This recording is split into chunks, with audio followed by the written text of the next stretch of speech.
Fala pessoal, Steven aqui. Vamos resolver agora o problema A.2. Determine y barra, que marca a localização do centroide, e a seguir calcule os momentos de inércia ix' e y' para a viga T. Temos aqui uma viga T, certo? E o problema pede para a gente determinar o y barra é o centroide aí da seção, e em seguida, após calcular o y barra, pede para a gente calcular os momentos de inércia em relação aos eixos x' e y'. Lembrando que o y' ele coincide aqui com o nosso eixo y, tá certo? Então, observe que essa seção ela é composta por dois retângulos, tá certo? Então, está aqui identificado o retângulo. Eu representei aqui um retângulo preenchido com a cor verde e um retângulo preenchido com a cor azul, tá certo? Então, para a gente determinar o y barra aí da seção, a gente precisa primeiramente calcular o y barra de cada retângulo. Então a gente precisa identificar a localização aí do y barra de cada um desses retângulos aí, tá certo? Estou olhando para o retângulo em verde. Nós sabemos que a localização do centroide, né, do centro de gravidade desse retângulo, estará localizada aqui no meio, né, na metade de 250 milímetros, dessa altura aqui, tá certo? Logo, a distância do x, né, aqui da base até o centroide desse retângulo será igual a 125 milímetros, né, correspondendo, como eu falei, a metade de 250 milímetros. Ok, localização aqui agora do centroide do retângulo em azul, está localizado aqui. Então, qual é a distância aqui da base ou do eixo x até este ponto aqui, ó? Muito simples, essa distância será igual a 250 mais a metade de 50 milímetros, que é 25. Então, vai ficar 250 mais 25, que vai dar 275 milímetros. Tá aí, pessoal, identificamos o y barra de cada retângulo. Esses valores serão importantes para a gente determinar o y barra da seção. Qual o próximo passo? Precisamos determinar aí a área de cada retângulo, porque essas áreas também serão importantes para a gente poder calcular o y barra. Então, nós temos aqui A1 como sendo a área do retângulo em verde. Então, vai ficar, a sua área será igual a 250 vezes 50, né? Ou seja, a base que é 50 e a altura que é 250, que vai dar 12.500 milímetros ao quadrado. A2, área do retângulo em azul, nós temos aqui de base 300, altura 50. Então, fica 300 vezes 50, que vai dar 15.000 milímetros ao quadrado.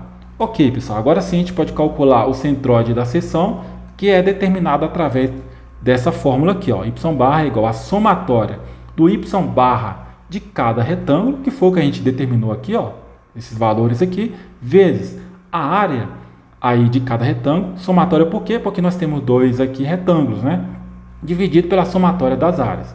Estou olhando para o retângulo em verde, o y barra dele é 125, então fica 125 vezes a sua área, que é 12.500, tá certo? Mais, olhando para o retângulo azul, o y barra dele, nós determinamos aqui, é 275 vezes a sua área, que é 15.000 milímetros ao quadrado. Tudo isso dividido pela somatória aí das áreas dos retângulos, que é 12.500 mais 15.000. Então, y barra será igual a 206,82 milímetros. Então, nós identificamos aí a localização, nós calculamos a localização do centroide dessa seção aqui, tá certo? Então, continuando, nós temos aqui identificado a localização do centroide, tá certo? Essa linha aqui, ó, o x', tá certo? Então, esse ponto aqui representa a localização mais ou menos, né, do centroide aí dessa seção. Então, o centroide, a localização do centroide, ela é importante para a gente determinar os momentos de inércia, né, em relação aos eixos x e y. Tá certo, pessoal? Então, como é que calcula o momento de inércia aí em relação aos eixos, né? Ele é determinado através dessa fórmula aqui, ó. Nós sabemos que o I, que é o momento de inércia, ela é dado pela somatória, novamente porque nós temos dois retângulos, a somatória do momento de inércia de cada retângulo, representado pela letra I barra, mais a área de cada retângulo, vezes o D ao quadrado, que seria esse D. O D é a distância entre centroides. O que mais que a gente precisa saber aí dessa fórmula? O que seria esse I barra? Como eu falei, é o momento de inércia de cada retângulo. Mas como que calcula o momento de inércia de um retângulo? É dado por essa fórmula aqui, ó. Como vocês bem sabem, é dado por essa fórmula aqui. Base do retângulo vezes a altura do retângulo ao cubo dividido por 12. Então, esse é o momento de inércia do retângulo. Agora, vamos aplicar essa fórmula aí, né? Olhando para o nosso retângulo em verde, nós vamos aplicar essa fórmula aqui de cima, ó. Nós sabemos que o I barra, que é dado por essa fórmula aqui, ó, é base vezes a altura ao cubo sobre 12. Olhando para o nosso retângulo em verde, quem é a base do retângulo em verde? A base dele é 50, né? Nós sabemos que essa medida aqui é 50 milímetros. Então, ficou 50 vezes a sua altura, que é 250. Então, ficou 250 ao cubo sobre 12, mais a área do retângulo em verde, que é 12.500, vezes o D. O que seria esse D? Como eu falei, é a distância entre centróides. Mas que centróides? A distância do centróide da seção, que é esse ponto aqui, até o centróide do retângulo, tá certo? Essa distância aqui, ó. Tá vendo? Representado pela seta aqui, ó. Nada mais é do que essa distância aqui, ó. Distância do centróide da seção até o centróide do retângulo verde. Como é que a gente calcula essa distância? Muito simples. Eu sei essa distância aqui, ó.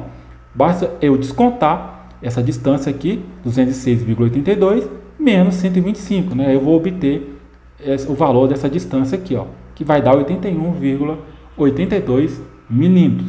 É o valor que está aqui, ó, 81,82 ao quadrado. Beleza, então aplicamos essa fórmula para o retângulo em verde. Vamos agora aplicar novamente essa fórmula agora para o retângulo em azul e vamos somar, né? Então nós temos aqui que a base desse retângulo em azul é 300, a sua altura é 50, então fica 300 vezes 50 ao cubo sobre 12, mais a sua área é 15.000, nós determinamos lá atrás, né? Vezes o D. Lembrando, novamente, que seria esse D, a distância do centróide da seção até o centróide do retângulo em azul. Então está aqui, ó, representado pela setinha. Como que a gente determina essa distância? Muito simples, eu sei essa distância total, né? É 275, vou descontar aqui de 206,82, né? Então tá aí, ó, 275 menos 206,82, o que vai nos dar 68,18. É o valor que está aqui, ó, 68,18 ao quadrado. Bem simples, né?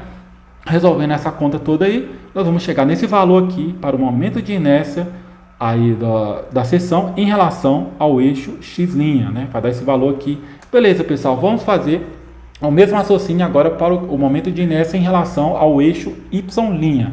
Lembrando que o eixo y' ele coincide com o eixo y, esse eixo y aqui, tá certo? Então, vamos aplicar a mesma fórmula. A base desse retângulo agora, como a gente está calculando em relação ao eixo y, troca aqui, ó, a base passa a ser igual a 50 e a altura, aliás, a base, olhando para o retângulo em verde, a base passa a ser 250 e a altura para ser 50, tá certo, pessoal? É só olhar aqui, ó. Se aqui no eixo x a base era 50, em relação ao eixo y vai ser o contrário. A base vai passar a ser 250, tá certo? Então ficou 250 vezes a altura passa a ser 50 ao cubo dividido por 12. Não vamos aplicar área vezes a distância ao quadrado. Por quê? Lembre que a gente pega a distância aqui, ó, a distância em y. Qual é a distância em x do centróide da seção até o centróide aqui do retângulo verde? Não tem, é zero, né? Uma outra forma de analisar é, se o meu eixo y' passa pelo centróide do retângulo, logo a minha distância será igual a zero, tá certo? Não se tem distância aí. Logo, a gente vai aplicar só essa fórmula aqui, ó, base vezes a altura ao cubo sobre 12. Beleza, então tá aqui, mas vamos olhar agora para o retângulo azul. A base dele passa a ser igual a 50, né? Olhando aqui, ó, em cima. Antes a base era 300. Em relação ao eixo y, troca. A base passa a ser igual a 50 vezes, e a altura passa a ser igual a 300. Então ficou 50 vezes 300 ao cubo dividido por 12. Novamente, nós vamos aplicar essa fórmula aqui, porque a distância aqui é zero. Novamente, o eixo y' passa, né, coincide com o centróide do retângulo em azul. Logo, a distância é zero, tá certo? Então, resolvendo essa conta aqui, logo, o momento de inércia em relação ao eixo y' vai dar esse valor aqui em milímetros a quarta. Então é isso, pessoal. Espero que vocês tenham gostado dessa resolução. Se você gostou, comente aqui embaixo, deixa o seu like. Não esqueça de se inscrever no canal se você ainda não é inscrito. Compartilhar esse vídeo aí com seus amigos que tenham dificuldade nessa matéria, tá certo? Então muito obrigado para você que viu esse vídeo até o final e até o próximo vídeo.